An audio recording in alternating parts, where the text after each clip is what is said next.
Hi.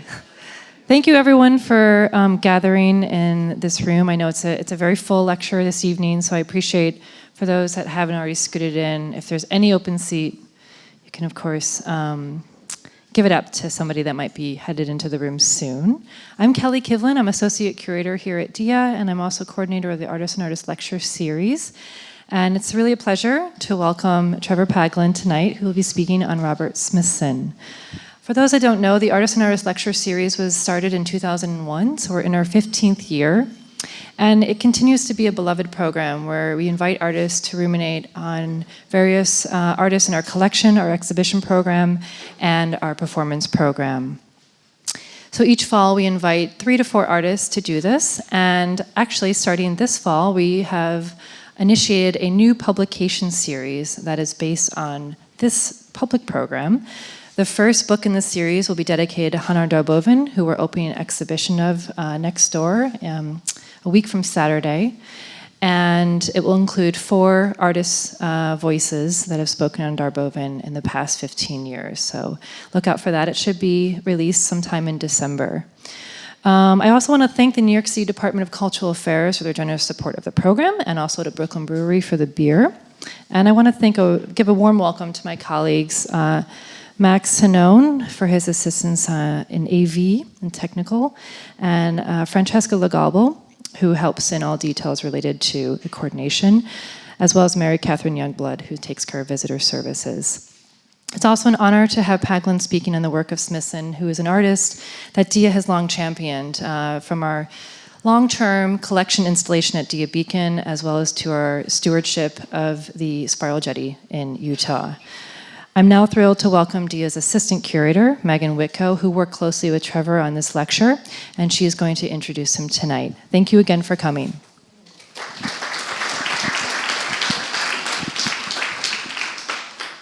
All right, thank you, Kelly, and thank you everybody for being here and squeezing in. We're thrilled to have you. All right, so Trevor Paglen was born in 1974 in Camp Springs, Maryland, an artist whose work spans image making, sculpture, investigative journalism, writing, and engineering. He traces the ways in which the convergence of aesthetics, industrial design, and politics influence how we see and understand the world. His work goes beyond journalistic documentation as a means to give voice to shifting ideas of the landscape of the American West, humankind's place in the cosmos, and the surveillance state. Paglen holds a BA from UC Berkeley, an MA from the Art Institute of Chicago, and a PhD in geography from Berkeley. He has had one-person exhibitions at Vienna Succession, the Edith and Eli Broad Art Museum, the Van Abbe Museum, the Frankfurter Kunstverein, and most recently at the Nevada Museum of Art in Reno. And next year, he's having a show at Metro Pictures about artificial intelligence and machine vision here in New York. He has launched an artwork into distant orbit around the Earth in collaboration with Creative Time and MIT, and contributed research and cinematography to the Academy Award-winning film Citizen4, and created a radioactive public sculpture for the exclusion zone in Fukushima, Japan. He's the author of 5 books and numerous articles on subjects including experimental geography, state secrecy, military symbology, photography, and visuality. Please join me in welcoming Trevor Paglen to DIA.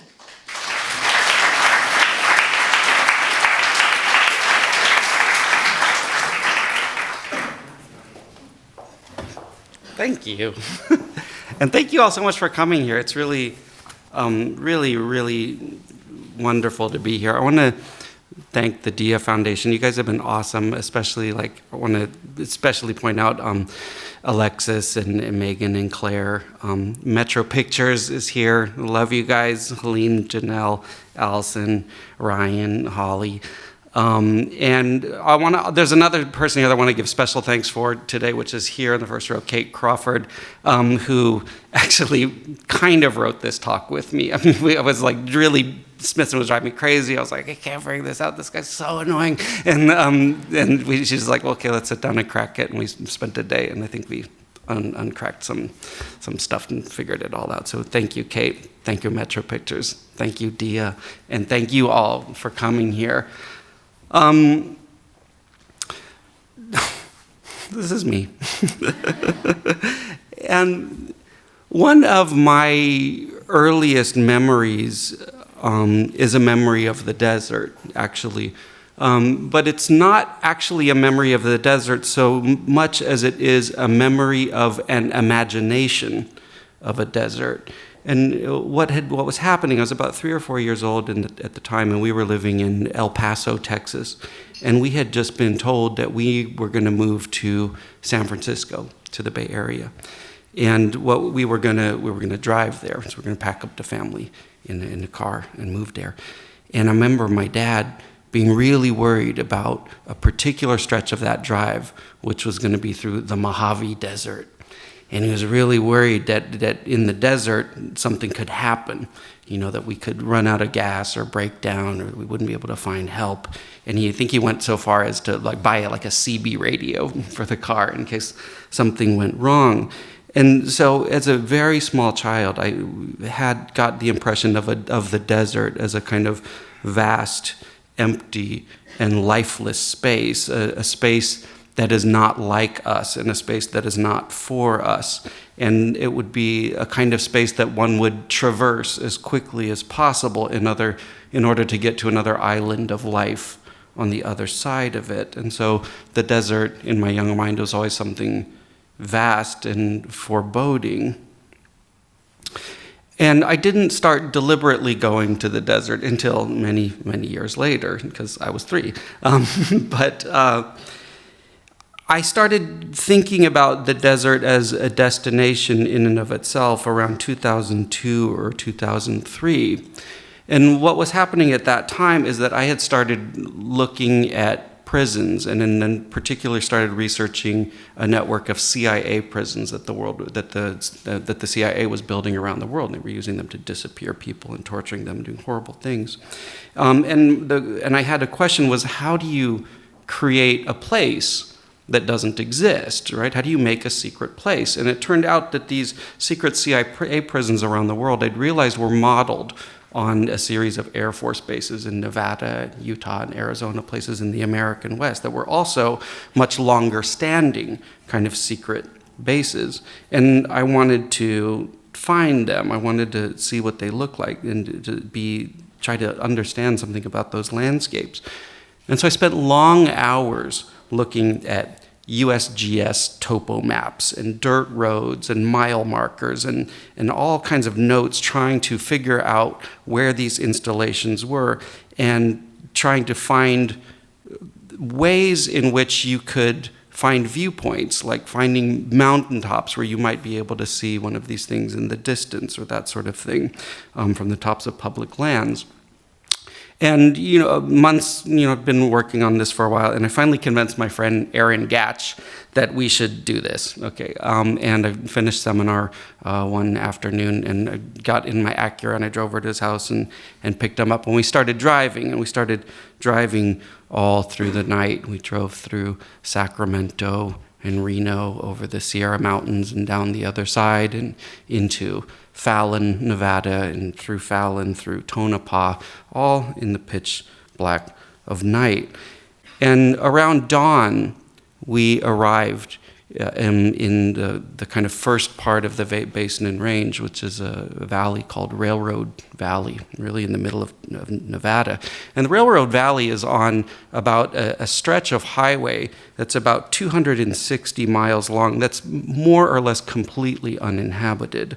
It's really, it's empty in a way that very few places are in the world.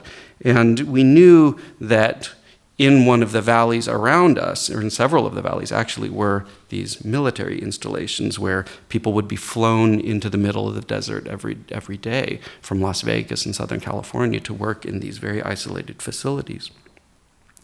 So we arrived in this railroad valley as dawn was breaking, and we stopped the car and just to kind of look around and relieve ourselves or whatever. And my very first impression of the desert that really hit me was the silence, right? The silence is breathtaking in the desert. There's a silence unlike anything you've ever heard before. There's no cars, there's no birds, there's no insects, there's no rustling wind, there's no running water. There's only really the faint ringing in your own ear is actually what becomes the most predominant sound in the desert, especially at dawn. And I think about the ear is, of course, a kind of a spiral. The spiral of the inner ear in the desert is the spiral that can hear itself. And it's the spiral that suggests a relationship between time and space, because the spiral is a spatial structure, but it's also an auditory instrument, and it's an instrument of time, because sound can't be fixed. Sound is always moving in time. And Smithson noticed this as well. He said that the spiral jetty was inspired by this drawing by Brancusi of James Joyce's ear. And he wrote that the spiral reverberates up and down through time and space. Now, I wasn't the first person to have ever heard this silence in the desert. Freeman Dyson, I think, has one of the most elegant quotes about the silence of the desert. He was working on nuclear weapons in Nevada in the 1950s. And he had the following to say about that. He said, "Only once in my life have I experienced absolute silence. This was Jackass Flat under the midday sun. Jackass Flat was as silent as Antarctica. It's a soul-shattering silence. You hold your breath and you hear absolutely nothing. No rustling of leaves in the wind, no rumbling of distant traffic, no chatter of birds or insects or children. You are alone with God in that silence." There, in the white flat silence, I began for the first time to feel a slight sense of shame for what we were proposing to do. Did we really intend to invade this silence with our trucks and our bulldozers, and after a few years, leave it a radioactive junkyard? The first shadow of a doubt about the righteousness of the Orion program came into my mind with that silence. Now, if you have spent much time in the desert or looked at it all, you are probably very familiar with USGS quad maps. And this is my favorite USGS quad map. This is actually a kind of a cult USGS quad map, if there can be such a thing. Me and my friend Lizzie Mogul were obsessed with this map for a long time because it doesn't show anything. It just says the Great Salt Lake. What I realized in preparing for this lecture was that this map is a Roselle Point. And this is the USGS quad map for the area in Utah where Spiral Jetty actually is. And I thought, wow, well, that's quite a coincidence. But if you're looking at the desert and spending time in the desert trying to understand the desert, you spend a lot of time with these kinds of maps because you almost can't navigate without them. And you're going to get yourself in a lot of trouble if you find yourself in the desert without access to these kinds of maps. And these maps are kind of one instantiation of the great grid that was imposed on the West, a grid that imposed an order on a landscape that is vast and unknowable. It introduced a kind of Cartesian rationality and a logic on a landscape that is intellectually and technically, and by extension legally and commercially graspable by non-Native Americans. So the grid imposed order on the desert, but it did that at the cost of reducing the desert to a mathematical construction. The grid, of course, is an objectification of a kind of imperial imagination. It's a projection of the imagination of frontiers and of empty spaces waiting to be exploited. But when you start to get to know the desert, this grid vanishes. You start to learn the roads and the conditions, and you start to learn which seemingly random connections of trails all converge in the same places and which ones don't. You get to know the shale and the sage and the cliffs and the valleys and the antelope and the wild horses and the hot springs that will kill you and the hot springs that are good places to stop for a bath. You learn to navigate by the shape of the mountains, the Joshua trees, the creosote, and the stars. And in Smithson's film about Spiral Jetty, the third sequence is a series of ripped pages falling across the landscape. And when you look at it closer, it becomes apparent that these ripped pages are pages from maps that have been torn up and strewn across the landscape. And so this is the second spiral. This is the spiral that contradicts the grid. It is a kind of opposite topology of the spiral, of the grid. The spiral collapses on itself, and it is of no use whatsoever to either navigation nor domination. If you navigate with spirals, you find yourself recapitulating your own paths before you find yourself trapped in a geometric form from which the only way out is to retrace your own steps.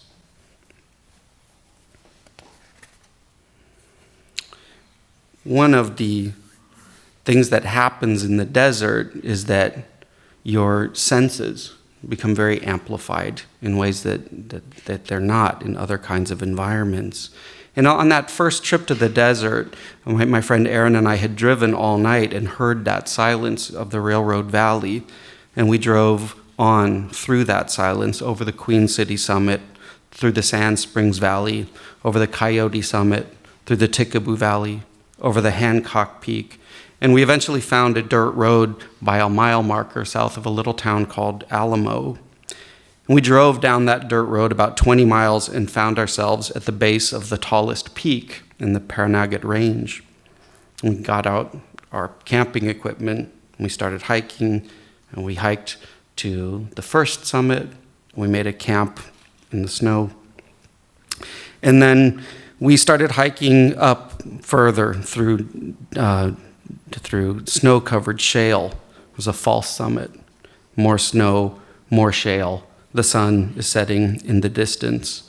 And 2 starlight lights flicker on the horizon when we finally reach the summit, looking over this majestic valley. And there's 2 very small lights in the distance.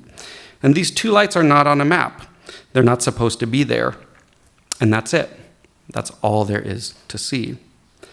So in the desert, you learn how precise human sense actually is, that these small perturbations in the landscape jump out and grab you. These pinpricks of light on the horizon shine like Klieg lights. Your peripheral vision catches out-of-place details, and those details spiral into focus.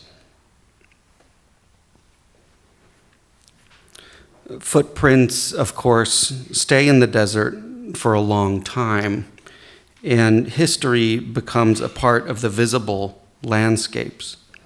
And I learned this most acutely several years after that first trip to the desert, and I was with these guys. The guy with the hat is an aerospace archaeologist named Peter Merlin, who at the time was an archivist at NASA Dryden at Edwards Air Force Base. And the other guy's a guy named Tom Kinzel, who's an abandoned mine explorer, and was out in the desert with them. And Merlin, this guy who was at NASA, he specializes in finding the crash sites of secret airplanes. So in other words, if a secret airplane is flying, doing a test flight somewhere in the desert, and it crashes, he tries to figure out where it was and what it was. And what happens when a secret airplane crashes is that it's like a scene from a science fiction movie. The military cordons off the area and keeps any passerbys far away. But there usually aren't any passerbys because these places are very remote. And the team spends weeks or days or weeks trying to clean up every shard of machinery that's exploded across the desert floor when there's an accident. But as my friend Peter explains, there's always a trace. There's always pieces of titanium and carbon fiber that the Air Force crews look over. And they remain like in the desert like shards of clay pots from ancient settlements. And what's more, ironically, the cleanup effort itself leaves a trace in the form of disturbed creosote, tire tracks, encampments, and excavation sites. It takes a very long time for things to disappear in the desert. And on this particular day, we were looking for the remains of something that looked like this. This was something called a D-21 that had crashed in the desert after being accidentally dropped from under the pylon of a B-52 in 1967. This D-21 was an early supersonic drone whose manta ray-like shape was designed to evade radar, and it was designed to conduct reconnaissance flights over China, traveling at about Mach 3.3. And the fact that this thing had ever existed was not made public until the late 1990s. Now, Peter had plotted out a search area by using redacted copies of the drone's crash report. So he'd gotten the crash report, but the crash report had been heavily redacted. All identifying information had been blacked out. But he knew that the bomber and the drone had flown out of the secret Air Force base at Groom Lake, and he was able to piece together enough information from the black ink to try to figure out where it had been. You could look at the places where the names of waypoints and markers had been redacted, but what you could do is add up the number of letters that had to fit under them. And because there's actually very few waypoints in the desert, you could make a list of here's all the possible waypoints you could use in the desert, and here's the list of all the words and the number of letters they have to have, and you combine the two, and you can basically unredact the report. And that's what he had done. And so he had managed to narrow our search pattern down to a few square miles. He made us stand in a line about 100 feet from each other and gave us instructions to walk forward with our eyes on the ground. And I asked him, how am I going to know whether something's relevant? I don't know how to see what a piece of a blown up airplane looks like or something like that. And he just said, he said, put your desert eyes on. Your eyes will naturally focus on things that don't belong. He said, you'll see it. It'll just jump right out. Anything that doesn't belong will jump right out at you. Again, this amplification of sense from the desert. And sure enough, before long, I had found a campsite where this cleanup crew must have stayed. There's a small pile of, cans that had been oxidized and tire tracks and that sort of things. And I looked up and I saw him waving his cowboy hat in the distance, and I ran over and found him here. He had discovered the drone's rocket body, the rocket body that he used to get the drone back up to speed. And I got there and I was like, oh my God, well, you found it, and he was looking at me very disapprovingly. And I said, what's wrong, what's wrong? And he said, you should never run in the desert. You could have stepped on a rattlesnake. And I said, okay. But the fact that these artifacts don't easily disappear in the desert gives time a very different geometry than what we're accustomed to. Time becomes embedded in the landscape. The artifacts and activities of the past remain in the present. These artifacts and impressions become signals. And when I just started working on this talk, Smithson's notion of time was driving me completely insane. I mean, he was talking about these ancient lakes and dinosaurs and the sun and all these very what the hell are these metaphors that you're using? These are so bombastic.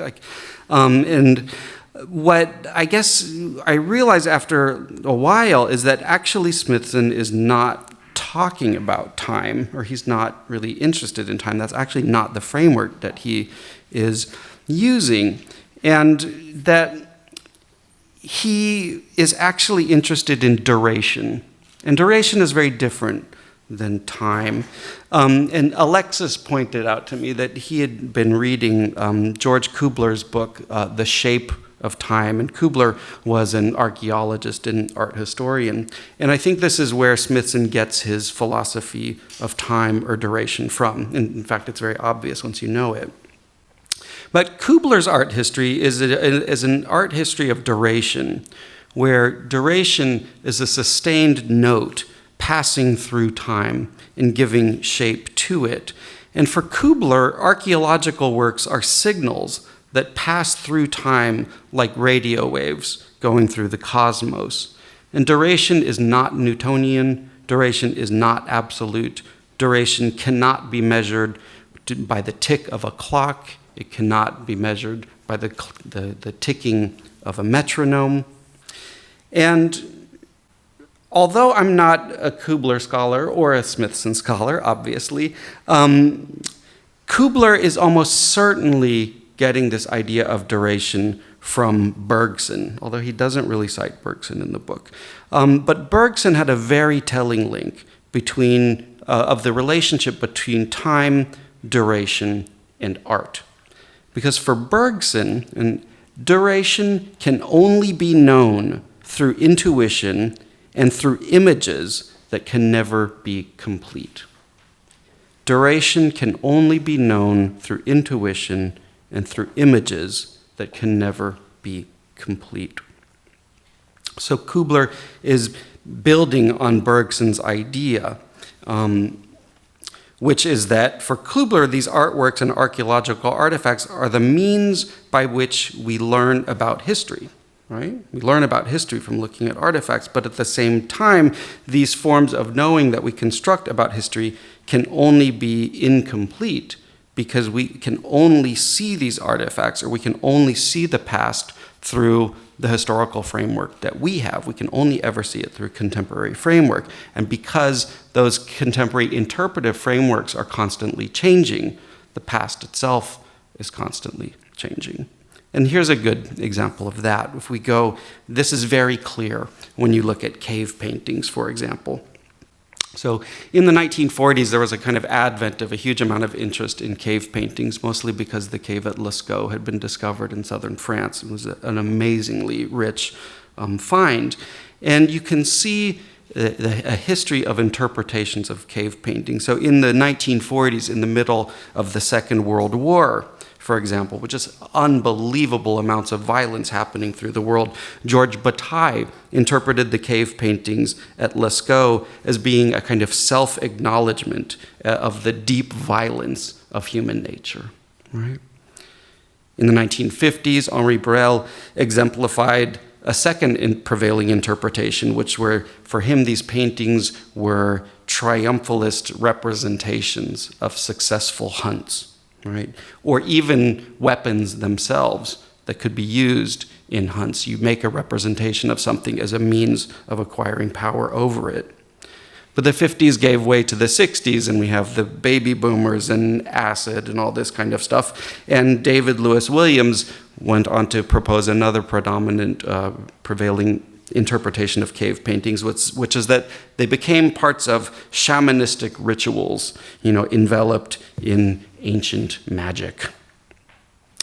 And going forward to the 90s and 2000s, our interpretations have become much more modest. Gregory Curtis, for example, suggests that a lot of cave paintings are probably just jokes and playful graffiti. And in any case, they don't mean anything at all. All right? And so here we find another spiral, a kind of the spiral of the artifact becoming a signal through time, and the circles of interpretation that spiral around that signal but can never reach it because that signal does not speak, and that because we can only ever interpret that artifact through our contemporary intellectual and affective frameworks. And so the spiral here is the dance, that dance between the past and the future. The past is intertwined with the present, and the past is being constantly remade by the present. The past is not stable. The past is not dead. To kind of paraphrase Faulkner, the past is not dead. It's not even past. But nonetheless, we have these artifacts that are from a time before us, and those are brute facts, but those do not speak. And when you start thinking about it this way, these dinosaurs in Smithson start to make a whole lot more sense. Smithson writes about prehistory in the Natural History Museum, and he says that the prehistory one finds in the Museum of Natural History is fugitive and uncertain. It reconstructs epochs and periods that no man has ever witnessed, and based on the remains of animated beings from trilobites to Triceratops. So prehistory is fugitive and uncertain. And this is where Smithson shifts, and he turns to this artist, the artist Charles R. Knight. And Charles R. Knight is probably the most famous artist to have ever lived in a genre that we now call Paleo art. And Knight was working in the late 19th century and first half of the 20th century, and he began as a freelance commercial artist. And he started spending a lot of his time in the Museum of Natural History and starting to sketch things in the Museum of Natural History. And he was eventually invited to make some paintings for the museum. And his paintings of dinosaurs became some of the Natural History Museum's greatest attractions. And he went on to spend most of the rest of his career at the Natural History Museums and painting some of the most iconic dinosaur paintings that exist. Now, Knight's dinosaurs are icons of an industrial era. They're big, they're slow, they're saber-toothed, they're deadly, and their long reptilian tails kind of drag behind them as they slowly plod across the earth, eating everything in sight. These are the dinosaurs of Ford Motors and Standard Oil. And Smithson is fascinated with Knight, and he describes Knight as a combination of Edward Manet and Eric Temple Bell. Now, this is a bizarre juxtaposition. Like, what are you talking about? Manet, this and that. But we all know Manet, but we also don't know Eric Temple Bell. So what's going on here? But at first blush, this is a very bizarre juxtaposition. But when you start to poke at this juxtaposition, it starts to reveal itself a little bit. Manet, of course, considered one of the founders of modern painting, with a style that sort of teeters between realism and impressionism. We don't have to say much about Manet. Eric Temple Bell is a far more obscure figure, especially now. He's a not particularly well-known mathematician, but Eric Temple Bell had an alter ego, and his alter ego was somebody named John Taine. And John Taine was a pen name that Bell used to write extremely pulpy science fiction. And John Taine's science fiction shows up in the Spiral Jetty film. There's this very weird quote in the middle of it where it says, Smithson's narrating this, he says, "Gazing intently at the gigantic sun, we at last deciphered the riddle of its unfamiliar aspect." Now, I have no idea what the fuck he's talking about there, but that's where the quote comes. It comes from this weird John Taine book. And the quote comes from a specific John Taine book called The Time Stream. And this is the cover of the book, The Time Stream. Again, we find a spiral. Now, The Time Stream is a very pulpy science fiction novel, and I don't recommend that you read it. But what he's getting from it is that the time stream is a story where time is moving backwards and forwards, at the same time. That's a paradoxical locution. But the characters in the novel enter something called the time stream, and they find themselves in a space where they don't know whether their actions are influencing the future, or whether their actions in the future are influencing them in the present, or whether their actions in the present are influencing something that happened like billions of years ago. They find themselves in this profoundly non-linear topology of time. And in the sense, this harkens back to Charles Knight. In other words, are Knight's paintings recreations of the past, or are they actually creating the past in the first place? In other words, can the future create the past? And for Kubler, the answer is definitely yes, or rather, it's both. The past creates the future, in the sense that the dinosaurs died and their bones were left to us to find, but at the same time, a figure like Charles Knight creates the past by taking that weak signal of the bone and building a symphony out of it.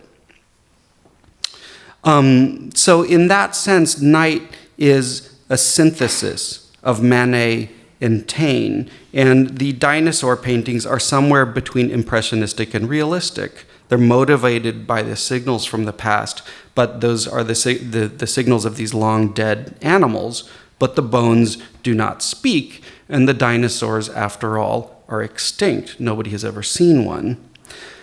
Now, but beyond that, there's no such thing, and this is Smithson, as a prehistory that exists prior to our conceptions and imaginations of history. Knight's impressionistic paintings actually create prehistory just as much as they illustrate it. And so here, again, we find another spiral. We find a temporal spiral where the past and the future are not fixed, but wherein they can each influence each other. If you walk a spiral and you widen your walk a little bit, you tighten the inside of the spiral. And conversely, if you want to walk tight on the outside, then you widen the inside of the spiral. And if we start to think about time as a spiral instead of an arrow, we can start to imagine how changing the shape of any particular movement that we make affects the overall contours of time itself.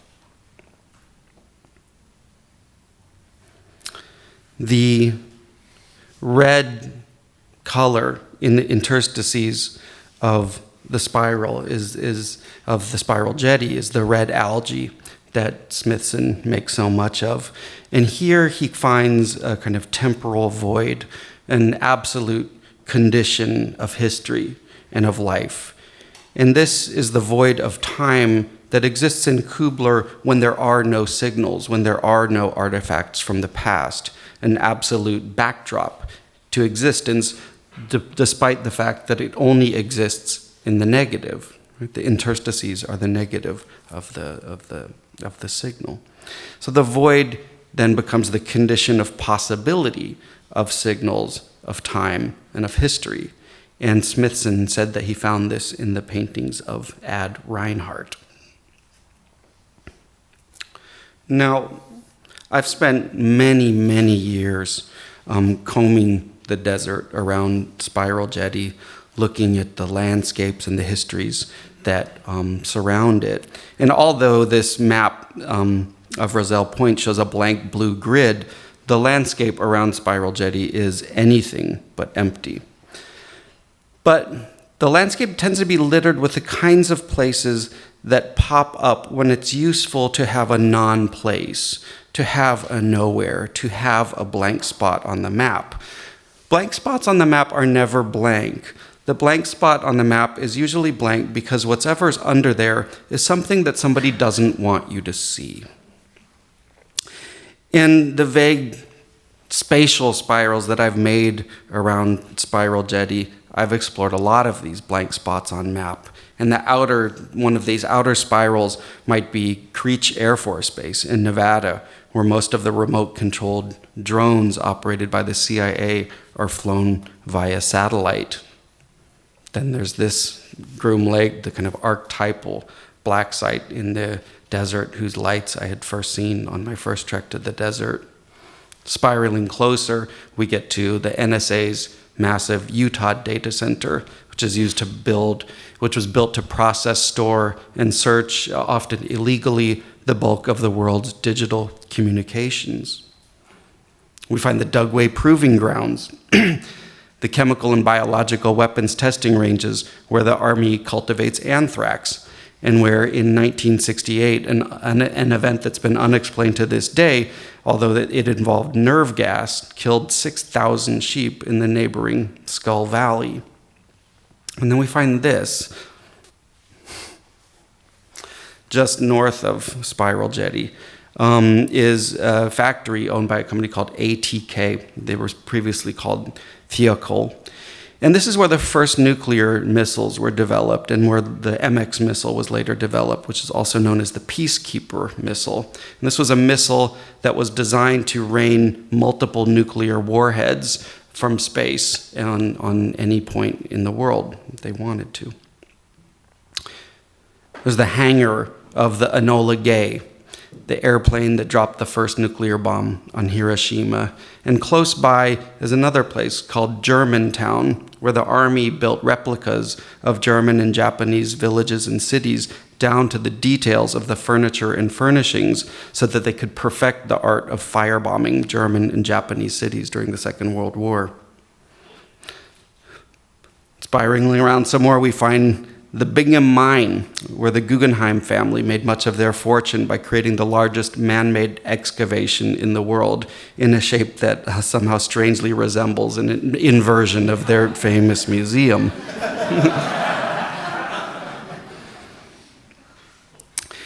And then there's the Golden Spike, where Leland Stanford connected the two parts of the first transcontinental railroad in 1869. And a few valleys over, there's the Ruby Valley, where in 1863, the United States signed a treaty of peace and friendship between the United States and the Western Shoshone. And the Shoshone legend holds that before the signing, the soldiers fed the Indians meat, and the meat later turned out to be the bodies of their brethren.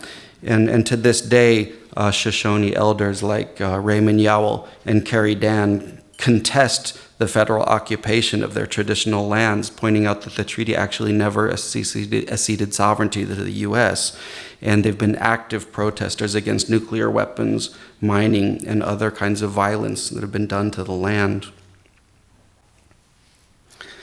Now, weirdly, in all the time that I've spent in the desert, I'd actually never been to Spiral Jetty before this summer. I just kind of never got around to it. I mean, there were always other things that seemed more urgent to me than visiting a work of art that I'd seen so many photographs of and that I was sort of sick of.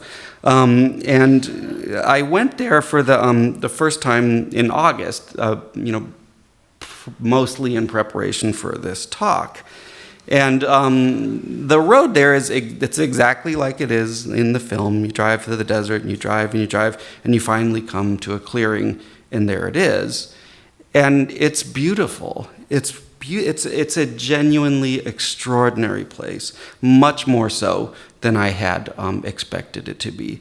And this is a lesson that I've learned over and over again looking at artwork, which is that these kinds of artworks are very poorly served by photographs and reproductions. These are meant to be felt, meant to be experienced, and that they become a part of the desert, and they simultaneously amplify the logic of the desert. They contradict it, they inhabit it, they underline it, and it's all there. If you go to Spiral Jetty, there's the silence, there's the enhanced perception, there is that ambiguity between the past and the present. And that night that I was at Spiral Jetty, there was one of the most powerful lightning storms that I'd ever been in. And I photographed the lightning, and I photographed the Spiral Jetty at night using the lightning as a flash for the camera. Now, the Spiral Jetty of today is not the Spiral Jetty that Smithson made in the Salt Lake. And there is a kind of irony that in this notion of a spiral history, which is that the spiral itself, this inward-facing topology, itself becomes unstable. And this is happening throughout the desert. It took me many years to finally figure out how to make this photograph of the place that I'd first photographed in the desert, this black site that had first brought me out there. I went back year after year in the summers, modifying my optical equipment and my photographic equipment with each trip. But I'm actually not sure that this photograph could be taken again. And because you can only do it when the atmospheric conditions are absolutely right. And over the last 8 years or so, the fires in California have started earlier and earlier every year, and the smoke travels to Nevada, and it fills up the basins and the valleys with a haze that is becoming thicker and thicker and more impossible to try to see through. And so these military sites are receding once again into a kind of permanent haze. And in the Great Salt Lake, the waters have also receded. And humans have diverted so much water from the tributaries in order to fuel urban growth, and that combined with a long-standing drought in the West has made the Great Salt Lake shrink considerably. There's no more algae in the interstices of Spiral Jetty. There's no salt crystals forming on its banks. The red water has turned blue and it's far in the distance, and a vast expanse of salt and sand is where the lake once was. The jetty isn't what it used to be, in the same way that the future isn't what it used to be, and the past isn't what it used to be either. But in the meantime, something very remarkable has happened. The dinosaurs have come back to life. In Smithson's day, the dinosaurs were huge, lumbering, stupid things that had become extinct under their own inertia. But as time moved forward, moving into the 1970s, and the humans started to realize the implications of nuclear war and the discovery of nuclear winter and the realization that nuclear weapons posed an existential threat to life itself, it turned out that the dinosaurs morphed in turn.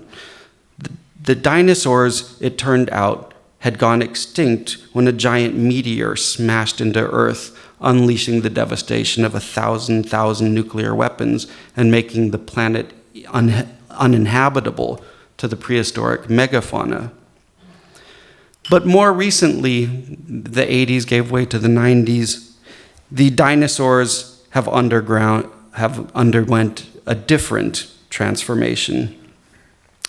The dinosaurs became warm-blooded. They started speaking to each other, and it turned out that actually it was climate change and environmental change that actually did the dinosaurs in, and they were in an empire in decline, and then a meteor hit as if nature had lit a match, and the planet had, nature had finished them off. But even more recently, it turned out that in the interim, the dinosaurs had learned how to talk to each other. They'd grown feathers, they'd become agile and smart. And when the meteor was hit and the earth was scorched and covered in soot, a few of the dinosaurs learned how to eat the seeds that the incinerated trees had left behind. The world came back and the dinosaurs lived, and they're around us all of the time. And they're beautiful, and they're elegant, and sometimes, when we're lucky, we can wake up to the sounds of them singing.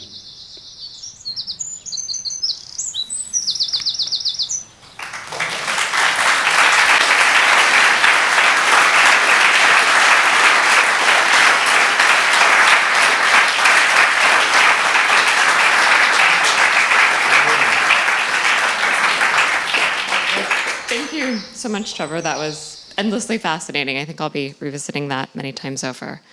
I know we're all kind of digesting and processing, but if anybody has a question or comment, I think we have time for just a few questions this evening. I'll bring the microphone over to you as well so we can all hear.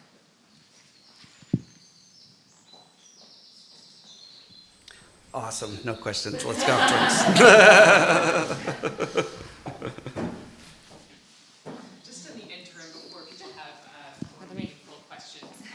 I was curious about content and the red images of the dinosaurs, and if those were your own or if those were source material. Yeah, Just those are stills from the film Spiral Jetty. Oh, okay. Yeah, Great. and so in the film Spiral Jetty, it starts out with a shot of the sun, and then it moves to a shot of the road, then looking backwards, and then it very quickly goes into a sequence of this dinosaur museum in Utah, and he's shooting it through a red filter, and he's talking about prehistory, and there's a whole kind of voiceover that is very obscure, and and that's where he's talking about John Taine and this kind of stuff.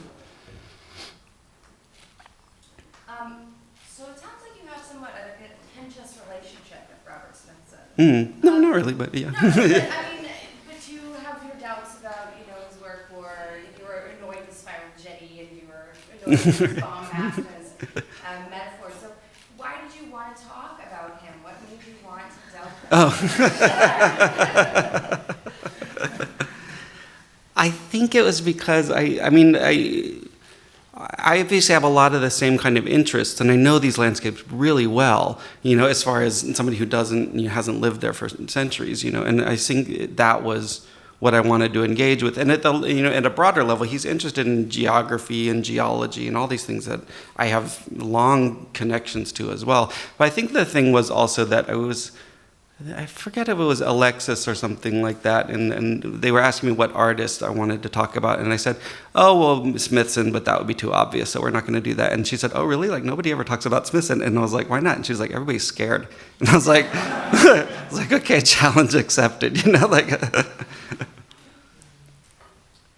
But I enjoy Smithson a lot. I think my frustration with it was, honestly, a lot of it is the writing style, where it's really serpentine, and it's like a lot of this writing from the 60s. We have the same problem with like Donald Judd and stuff like that, where you're like, what? Can you make an argument, please? So I have a question. In reflecting on this, did you find anything interesting about duration and secrecy? Have you thought much about that relationship? Yeah, I was sort of trying to allude to that a little bit with the story I was telling about finding the shards of the airplane that didn't exist, right? So I think that's why that section was in the talk, was talking about this history that didn't exist, but that the shards from that history were nonetheless scattered throughout the desert. And for me, I was thinking about that, in overall, I think about those sorts of things in relation to, everything from the Indian Wars to the nuclear testing.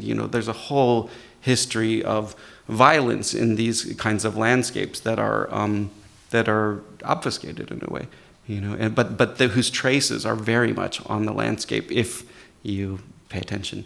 It sort of becomes a matter of opacity.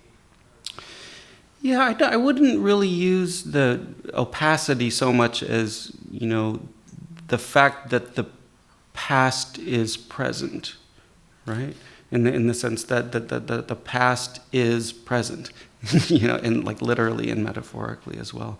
So I don't think that doesn't specifically tie to secrecy, but I think the secrecy would it be a part of a history of violence that this landscape has been subjected to for hundreds of years. Great. One more question? Go.